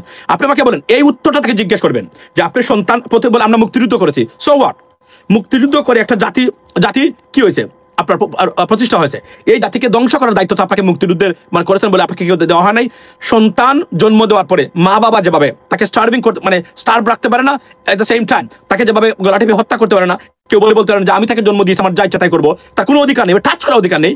ঠিক এভাবে এই মতো বান্ত রাজনীতিবিদদেরকে বুঝাইতে হবে যে এদের স্বাধীন হয়েছে, কিন্তু এদেশের জন্য পরবর্তী সময় আমরা কিছুই করে নাই। আপনারা প্রথমেই দেখেন, আপনারা 72-এর সংবিধান থেকে শুরু করে প্রতিটা জিনিস আপনারা মানে আরেকটা দেশের মানে প্রপোজ করা, আমাদের প্রতিষ্ঠা করা, সেটা আপনারা আমাদের উপর চাপিয়ে দিলেন। তাও একটা স্বাধীনতা হয়েছে, ভেরি গুড, আমরা এটাকে অ্যাপ্রিসিয়েট করি, আপনাদেরকে ধন্যবাদ দেই। কিন্তু এরপরে কোনো কিছু পরিবর্তন করা যাবে না। স্বাধীনতার দোহাই দিয়ে আপনি দেশটাকে এভাবে 22 কোটি বা 21 কোটি মানুষকে জিম্মি করে রাখবেন, এটা হবে না বাংলাদেশে। এটা ভ্রান্ত ধারণার মানুষ। আর পৃথিবীতে আমি মুক্তিযুদ্ধ করেছি, আমি স্বাধীন করেছি, এই আমেরিকান যারা মানে ফার্স্ট ওয়ার্ল্ড ওয়ার যারা আছে এরা তো নাই, সেকেন্ড ওয়ার্ল্ড ওয়ারে যারা মানে যুক্ত হয়েছিলেন এরা এই কথাগুলো বলে না যে আমি যুদ্ধ করেছি, আমি এই দেশের মালিক। কিন্তু বাংলাদেশে মুক্তিযুদ্ধ করে মুক্তিযোদ্ধাদের বাপ দেখলে মনে হবে এদেশের মালিক তারা, এদেশে আর কোনো কিছু করতে পারবেন না। মুক্তিযুদ্ধ আপনারা করেছেন, তাহলে এত বছর পরে এসে এই প্রজন্ম কেন মানে আপনার আইনের শাসনের জন্য যুদ্ধ করতে হয়? 54 বছর চলে গেছে, এটা এনাফ টাইম না? অর্ধ শতাব্দীর উপরে আপনারা ক্ষমতায় আছেন, রাজনীতিতে আছেন, আপনি কখনো আইনের শাসনের জন্য যুদ্ধ করেছেন? কখনো আইনের শাসনের জন্য জেলে গেছেন? না, যান নাই কখনো, কারণ বলেন নাই কখনো। এই দেশটাকে এভাবে কুকৃত করতে মানে করার জন্য আপনারা রেখে দিয়েছিলেন। এগুলো আর হবে না বাংলাদেশে। নতুন প্রজন্ম এই ভ্রান্ত ধারণা, এই ব্যর্থ পয়জনাস এবং ডিসফাংশনাল পলিটিক্সকে সমর্থন করে না। এবং আমরা মনে করি নতুন সময় এসেছে এগুলাকে গোড়া। এবং এই যে আজকে 2025-এ এসে প্রতিদিন আপনারা কি বলেন? প্রতিদিন আপনারা একই উদাহরণ দেন, 1971 এই হয়েছে, 1971। আচ্ছা ভাই, 54 বছরে কি 71-এর মানে ইতিহাস আর গুণগান শেষ হয় নাই?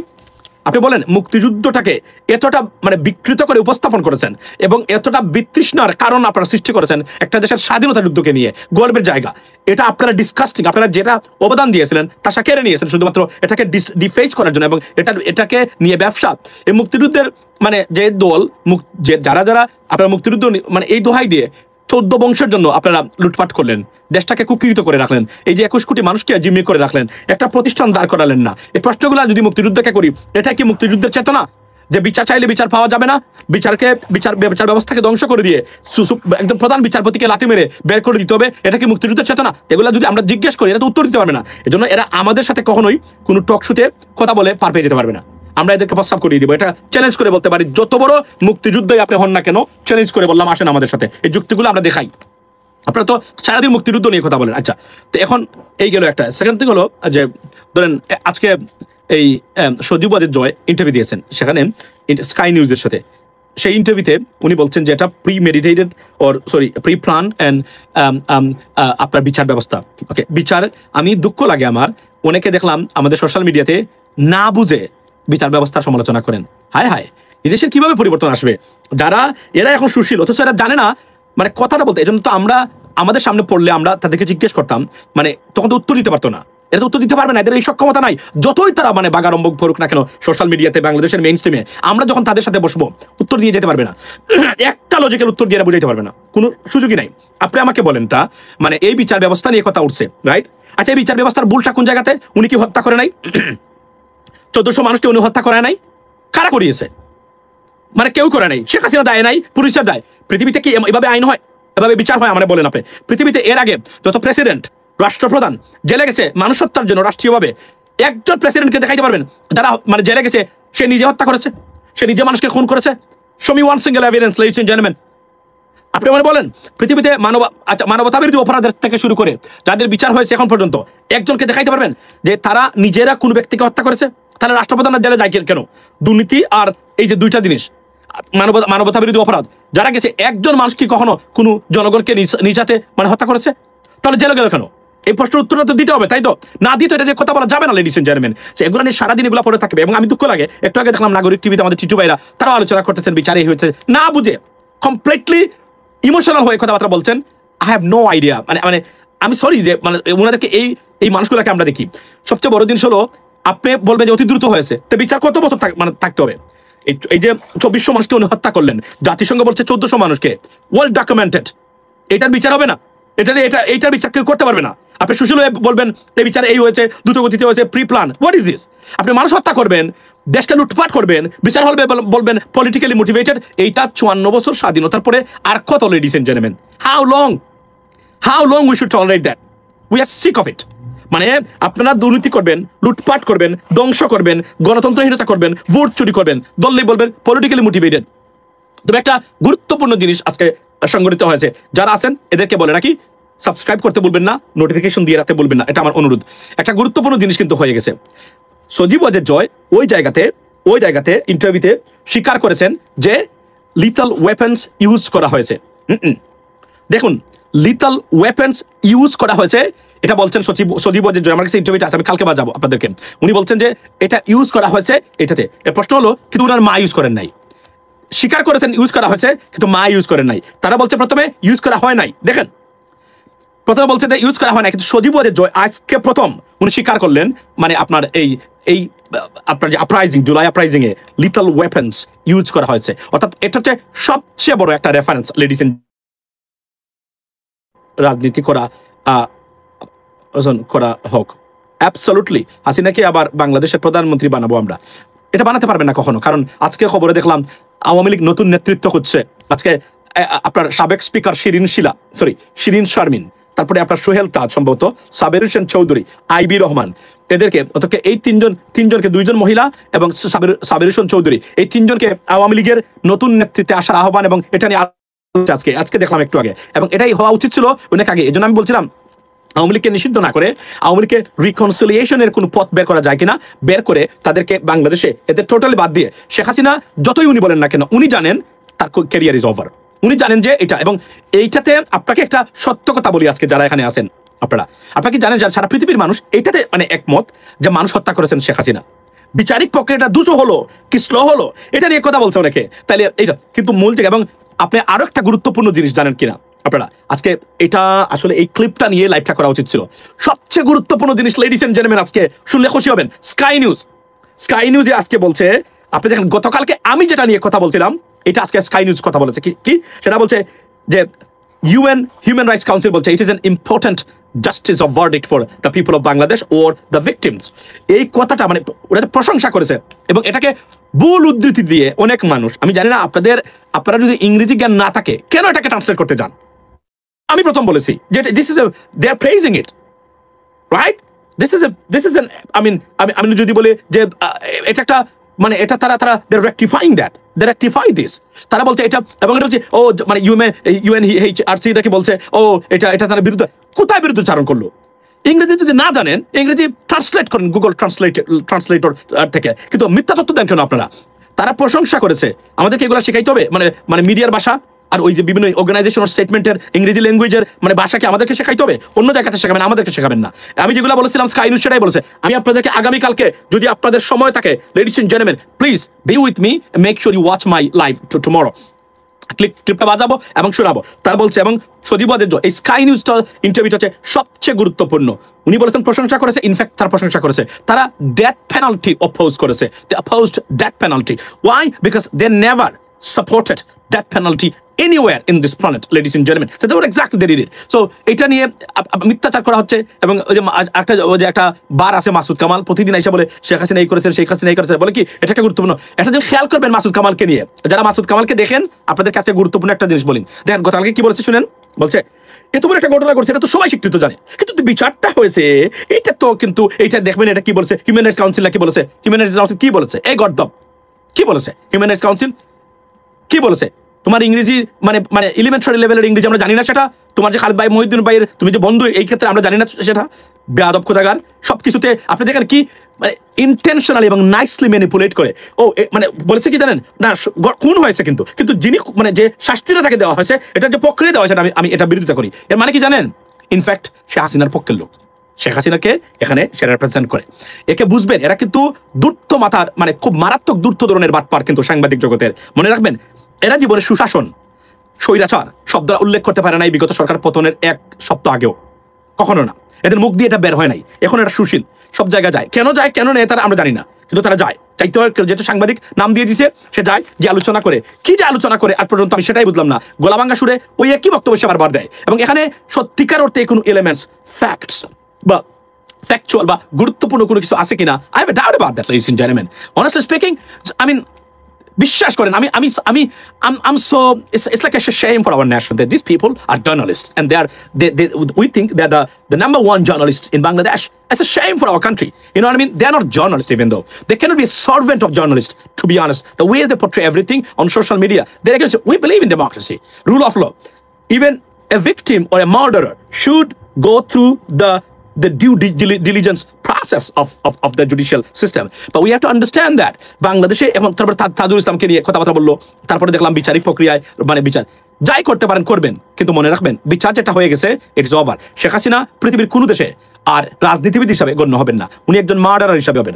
1 মাস পরেই উনি যখন আসবেন না অ্যাপিল করতে, 30 দিনের পরেই তারপরে ইন্টারপোল মানে আপনার সামন অ্যারেস্ট ওয়ারেন্টের জন্য ইন্টারপোলকে ডাকা হবে, এরপরে এখানে শেষ। এবং একটা জিনিস কি সবচেয়ে সত্য যে জিনিসটা আমি আপনাদেরকে আজকে বলি, আমি দেখলাম, I promised to you, ladies and gentlemen, to bring all these newspapers and, I mean, honestly speaking, the foreign media, particularly American or the British media, to discuss based on their findings. So, I mean, I failed to do that because of my timing. So, এটা দেখানো উচিত যে কারা কি বলেছে, মানে বিদেশি media, particularly American, CNN বলেন, new York Times, daily post, এবং এই যে একটা new York post, new York after post, তারাই সেটা পোস্ট করেছে বিউটিফুলি। তারা যা ফ্যাক্টস, তারাই সেটা তুলে ধরেছে। তারা কি বলেন এগুলো, আমি আই ডোন্ট আন্ডারস্ট্যান্ড দ্যাট। মানে আপনারা যে সমালোচনা করেন, কি সমালোচনা করেন এগুলো আপনারা?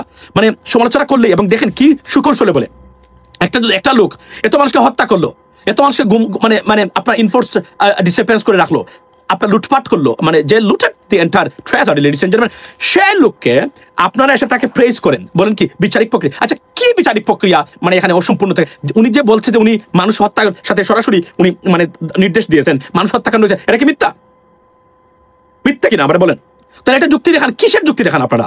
মানে এগুলা কবে সারবেন? এই দেশটা গড়তে গেলে কিছু মানুষকে দাঁড়াতে হবে সত্য এবং ন্যায়সঙ্গতভাবে। এই যে আনারি সাংবাদিক, গার্বেজ টাইপের, এদেরকে সাংবাদিক বলাটাও সাংবাদিক শব্দের সাথে বড়ই বেমানান এবং খুবই অপমানজনক, বা a personal insult to the journalism, to be honest. যেটা আমি মনে করি, মানে মনে প্রাণে বিশ্বাস করি লেডিস ভাই, প্রত্যেকটা কথা সত্যি। আর মুখে পেয়েছেন, আচ্ছা, এম্বাসি লোকগুলো খুবই স্বৈরশাসক এবং আমাদের সাধারণ প্রবাসীদেরকে কোনো পাত্তাই দেয় না। না, পাত্তা দিবেন, ওনারা পাত্তা দিবেন। আমি আপনাদেরকে বলি, পাত্তা দিতে বাধ্য, আপনারা চ্যালেঞ্জ করবেন। আর আমি আবার গতকালকে বলছিলাম, যদি কোনো অফিসার আটকে রাখে আপনাদেরকে, এটা এই দিন শেষ। পরিবর্তন হচ্ছে, যথেষ্ট পরিবর্তন হয়ে গেছে মেন্টালিটির এবং সাইকোলজির, এবং আমরা চাই আর যেন শেখ হাসিনা স্টাইলের কোনো পরিবর্তন না আসে। এই যে দেখেন, আপনি একজন প্রবাসী, আপনি বলেন তারা তো 17 বছর থাকলো। আচ্ছা, আপনারা কি একটা পাসপোর্ট পাওয়ার ব্যবস্থাপনাটা আশা করতে পারেন না? কেন পারলেন না আপনারা এখন পর্যন্ত? আপনি বলেন, আপনারা যে আইসাই যে এখানে এই মাসুম আইসে, রাজাকার আইসে, এই আইসে, তারপরে আপনি বলেন সালাম, ওয়ালাইকুম আসসালাম, আপনি বলবেন যে এই আওয়ামী, রাজাকার, শিবির, বিএনপি, জামাত, এগুলো বলেন আপনারা। আচ্ছা, আমাকে বলেন তো, আমি প্রবাসী যারা আছেন এখন এই মুহূর্তে আমার ভিডিও দেখতেছেন, লাইভ দেখতেছেন, আপনাদের উদ্দেশ্যে আমার বক্তব্য, আপনারা একটা মানে নাগরিক হিসাবে একটা passport without any kind of difficulties পাওয়ার অধিকারটা এখন পর্যন্ত কেন রাখলেন না? আপনারা আমার বলেন, কেন রাখলেন না? আমরা বলেন আপনারা কেন হইল না? আচ্ছা, এখন আপনারা দেখবেন, শুনতে পারবেন একজনে কল করেছিল, ইম্পর্টেন্ট, আমার অফিসিয়াল। আচ্ছা, এখন আপনারা দেখবেন, শুনতে পারবেন একজনে কল করেছিল, ইম্পর্টেন্ট, আমার অফিসিয়াল কল। আচ্ছা শুনেন, আপনারা আমাকে বলেন তো, প্রবাসীরা যারা আছেন, আমি আপনাদেরকে বিনীত অনুরোধ করি, আপনারা যে আমার কথাগুলা ধরেন, আপনারা মনে করলেন যে না আমি এই কথাটা নিব না, এটা নিয়েন না, কিন্তু ভাই আপনারা 54 বছর হয়েছে দেশের স্বাধীনতার, এই কথাগুলা কি আমি মিথ্যা বলছি? আজকে এই সরকার একটানা 17 বছর ক্ষমতায় ছিল, একটা পাসপোর্ট ব্যবস্থাপনা তারা করতে পারলো না। কেন করতে পারলো না? আমাদের কি টাকার অভাব ছিল? জনসংখ্যার অভাব ছিল? কিসের অভাব ছিল? শুধুমাত্র ছিল ম্যানেজমেন্ট আর সততার অভাব আর ইচ্ছার অভাব। এদেরকে নিয়ে প্রবাসীরা কথা বলে, এদের পক্ষে যখন কথা বলে এই ব্যবস্থার, আমি খুব লজ্জিত হই, এবং আপনি নিজেও লজ্জা পাওয়া উচিত আপনার মানুষ হিসাবে। এটা আমি আপনাদেরকে বলছি যে আপনি দেখেন, আজকে আপনি বলতে পারেন না একটা এয়ারপোর্ট ব্যবস্থাপনা, এই সরকার একটা না 17 বছর ক্ষমতায় ছিল, স্বাধীনতার 54 বছর, আজকে একটা এয়ারপোর্ট ব্যবস্থাপনা ঠিক করতে পারলো না। এদের দিয়ে আপনারা এদেরকে নিয়ে গর্ব করেন? আওয়ামী লীগ করেন, অসুবিধা নেই, এদেরকে দিয়ে করবেন। এই রাজনৈতিক ব্যবস্থা নিয়ে গর্ব করেন আপনি? লজ্জা লাগে না? বিবেক নাই? একবারও কি মাথায় আসে না যে এগুলা কি দেখি আমি? আপনি যখন সৌদি আরবে নামেন গিয়া, আপনি যখন কুয়েতে নামেন, আপনি যখন ইউরোপে নামেন, আপনি যখন আমেরিকাতে নামেন, দেখেন না সিস্টেম? দেখেন না দুবাই কিভাবে করলো? আচ্ছা, দুবাইয়ের মতো মেসিভ এয়ারপোর্ট আমাদের মানে হয়তো বা হবে না। আপনারা অ্যাটলিস্ট মানে মিনিমাম লেভেলের একটা এয়ারপোর্ট ব্যবস্থা না পাওয়ার আশা কেন করতে পারলেন না? আপনারা কেন পেলেন না?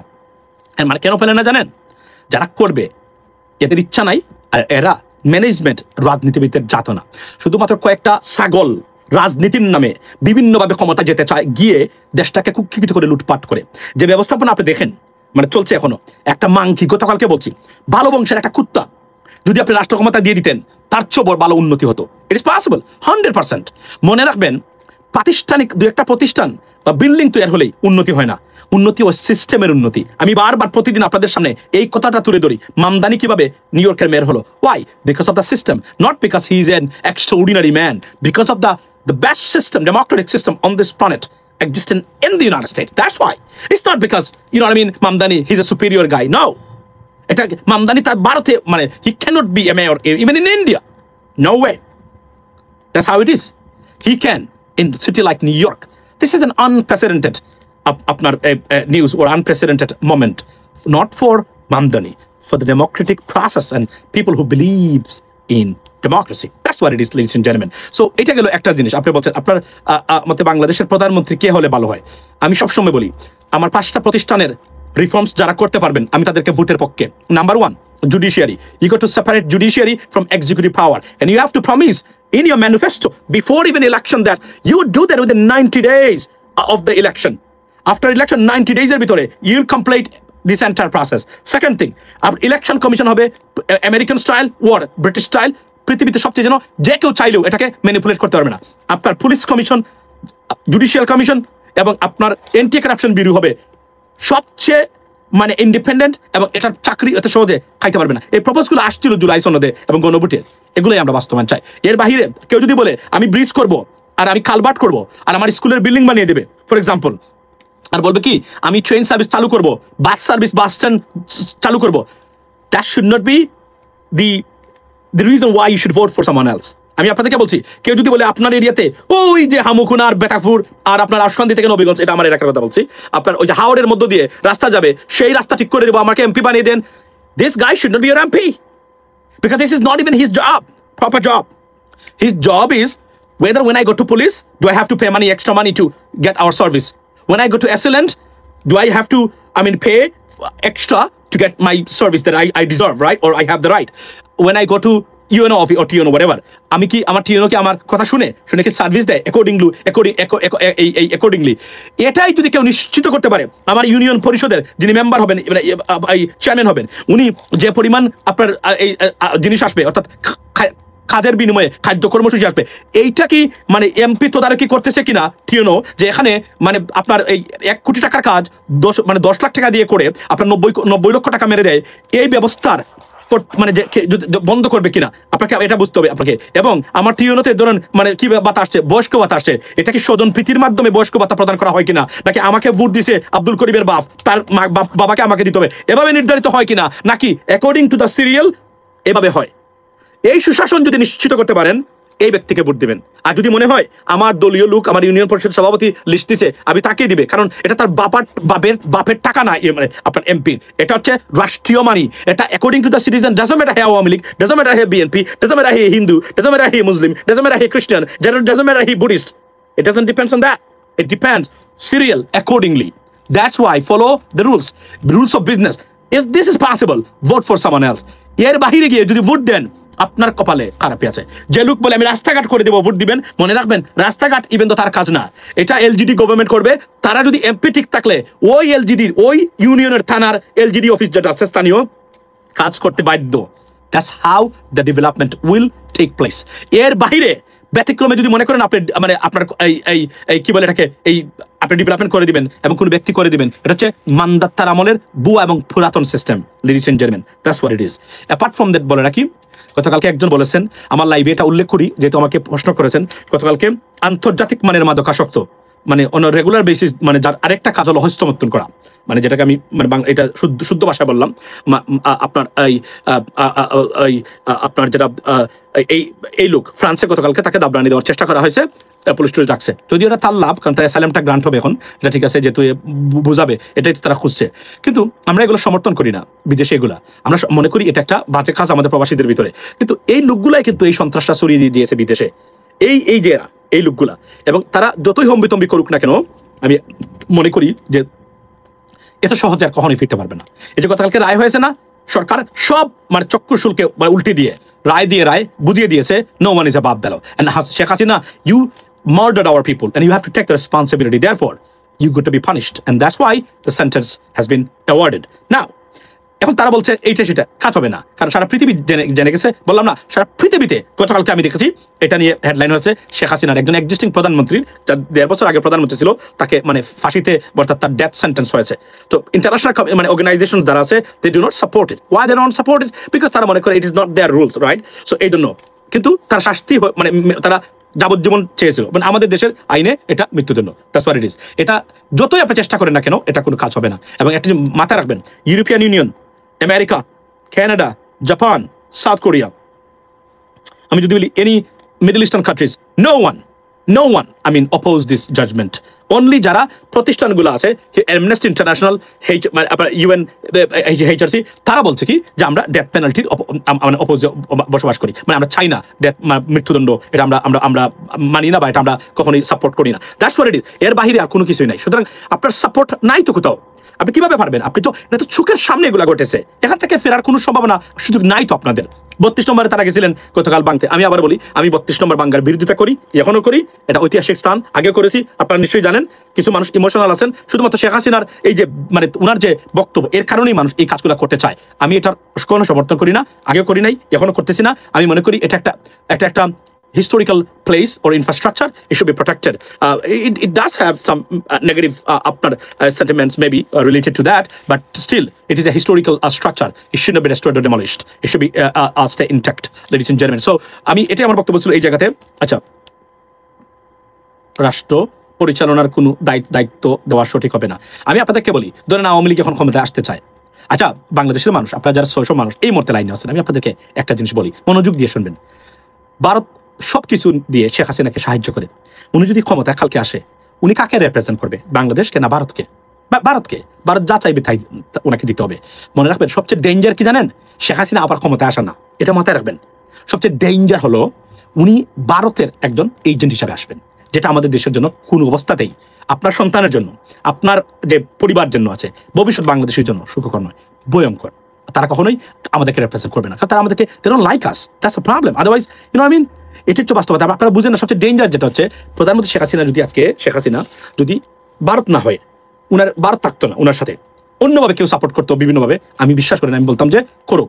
কিন্তু উনি যে আসবেন, উনি তো আসতে পারবেন না, কিন্তু আসলে উনি এসে কি করবেন আপনি কি কল্পনা করেন? কখনো হিসাব আছে মাথার মধ্যে আছে? এখন যদি নতুন আওয়ামী লীগ কখনো আসে 10-20 বছর 15 বছর পরে ক্ষমতায়, let's see what happens next. Apart from that, আমি মনে করি না যে শেখ হাসিনার মানে আপনারা you have to assess the risks of her returns to the politics. That's the bottom line, ladies and gentlemen. Returning her into our politics is going to be devastating or catastrophic, ladies and gentlemen. Trust me. এটা আমি আপনাদেরকে আবারও বলছি, move on. এবং she is disqualified to be the prime minister or the head of state or head of Awami League or anything, because she's been there for last 45 years, right? 50 years, 45 years. এবং 23 বছর উনি প্রধানমন্ত্রী ছিলেন, দেশের গুণগত কোনো পরিবর্তন আসে না। এবং এতদিন যিনি প্রধানমন্ত্রী হয়েছেন, উনি কোনো অবস্থাতেই according to the US system, উনি আর কখনোই প্রধানমন্ত্রী হওয়া উচিত না, উনাকে চলে যাওয়া উচিত আমাদেরকে। এবং আমি প্রধানমন্ত্রীকে বলবো, গতকালকে দেখতে শেখ হাসিনা বলেছেন কি, বাংলাদেশের মানুষের জন্য কাজ করতে চাই, বাংলাদেশের মানুষ আমাকে চায়, বাংলাদেশের মানুষ মেনে নেয় নাই। Please don't say that. বাংলাদেশের মানুষ মেনে নেয় নাই, কে বলেছে বাংলাদেশের মানুষ মেনে নেয় নাই? বাংলাদেশের মানুষ বলেন কেন? আওয়ামী লীগের মানুষ বলেন, উই অ্যাকসেপ্ট ইট। বলেন আওয়ামী লীগের মানুষ, বাংলাদেশের মানুষ না তো। বাংলাদেশের মানুষ কিভাবে মানলো না? বাংলাদেশের মানুষ আপনাকে সব কিছু ধ্বংস করে দেশ থেকে বিতরণ করলো, তারপরে মনে করেন বাংলাদেশের মানুষ মানে নাই? না যদি মানে, এটা বিশ্বাস করেন, আসেন দেশ, come back, let's see what happens next. আসেন, আপনি যদি মানেন না, এরপরে উঠেই তখন বলবেন জাতি মানবে না, জনগণ মানবে না। আমি রাজনীতিবিদদেরকে এটা বলি আপনাদেরকে, নেভার সে দ্যাট, যে জাতি মানবে না, জনগণ মানবে না, আপনার দলের মানুষ মানবে না, এটা বলেন। আপনি কিভাবে বুঝলেন জাতি মানে না? এই মিথ্যাচার, এই অল ফ্যাশন ব্যর্থ সিস্টেম মানে আর rhetoric or political statement, how far it need to be stop right now. We are sick of it. জাতি মানবে না, জনগণ মানবে না, কে বলেছে জনগণ মানবে না? শুনেন, আমি আপনাকে বলি, আপা শেখ হাসিনা, আমি আপনাকে বলি আপনার উদ্দেশ্যে, we don't need your service anymore. Please try to understand that. We do not need your service. আপনার যে সার্ভিস যেটা দিবেন, we don't need that anymore. No longer required, মানে এটা আর্মির ভাষায় বলি। So please abstain from talking this bullshit, right? We don't need your service anymore. We had enough. We have witnessed, right, seen your service for last 17 years in a row. We see what kind of changes took place in our country. Nothing changed in terms of institutional reforms or good governance or good rule of law. Nothing changed. Rather destroyed. Institutionally destroyed. Judiciary destroyed. Election Commission destroyed. Electoral process destroyed. Anti-Corruption Bureau destroyed. Police destroyed. Everything destroyed. Everything destroyed. So আপনার আমি ইংরেজিতে এটা বলি, we don't need your service anymore. No longer required. We don't want your service anymore in regards to Bangladeshi politics. Please stay away. That's what it is from me. আমি এতটুকু আপনাদেরকে বলতে পারি, কারণ উনি প্রতিদিনই বলে জনগণ মানে না। আপনি কিভাবে বুঝলেন জনগণ মানে না? প্রাইম মিনিস্টার, জনগণ যদি না মানতো, তাহলে আপনার একটা বাড়িও নাই, আপনার অফিস আজকে মানে শৌচাগার, টয়লেট। আপনি বলেন, আপনি তাহলে এটা বলেন, এইটাও বলেন যে কিছু মানুষ মানে না। কিছু মানুষ মানলে কি, তাহলে যদি কিছু মানুষ মানে না, তার মানে হচ্ছে আপনার যে মানুষ যারা দে আর powerful, your group is stronger, come back. Return to Bangladesh and shout out to those people, hey, I am here. You guys, দেখবেন তারা কোথায় দৌড়ে মানে পালা, ইঁদুরের মতো। আসেন না, যদি মনে হয় যে আপনার পার্টি মানে স্ট্রং, কিছু মানুষ এজন্য বলবেন আমার লোক মানে না, অধিকাংশ মানুষ মানে না, বা বেশিরভাগ মানুষ মানে না, এই লেভেলের মানুষ মানে না, জনগণ মানে না, বাংলাদেশের আমি কাজ করতে চাই। প্রাইম মিনিস্টার, আপনার কাজ আমাদের আর দরকার নেই। প্রাইম মিনিস্টার শেখ হাসিনাকে বলছি দরকার নেই, উই হ্যাড এনাফ। আজকে যে বললাম, একটু আগে উদাহরণ দিলাম, এখনো প্রবাসীরা পাসপোর্ট পেতে গেলে টাকা দিতে হয়। 17 বছর ক্ষমতায় ছিলেন, এগুলা কি বিবেচনা এবং এগুলা আলোচনা সবার আগে এই বিষয়টা আলোচনা হওয়া উচিত। একটা সিস্টেম যিনি ডেভেলপ করতে পারলো না, 17 বছর একটানা ক্ষমতায় থেকে 54 বছর স্বাধীনতার বলে আবার আমি ক্ষমতায় থাকতে চাই, আমি দেশের মানুষের সেবা করতে চাই। আপনার সেবা মাই, মই, ফুফু, চাচি, দাদি, whatever, we don't need your service anymore, it's over, please. আর আমাদেরকে মানে ডিস্টার্ব করবেন না। একটা জাতি দাঁড়াক, 54 বছর স্বাধীনতার একটা জাতি ঘুরে দাঁড়াক, লেটস সি হোয়াট হ্যাপেন্স। আর যদি মনে হয়, আপনি যান দেখেন, এই যে লোকগুলাকে প্রপোজ করা হয়েছে, শিরিন শারমিন, তারপরে হচ্ছে সাবরেশন Chowdhury, he is a very good connection with United States US embassy or something like that, so I think he's maybe a transparent guy, right, or many things.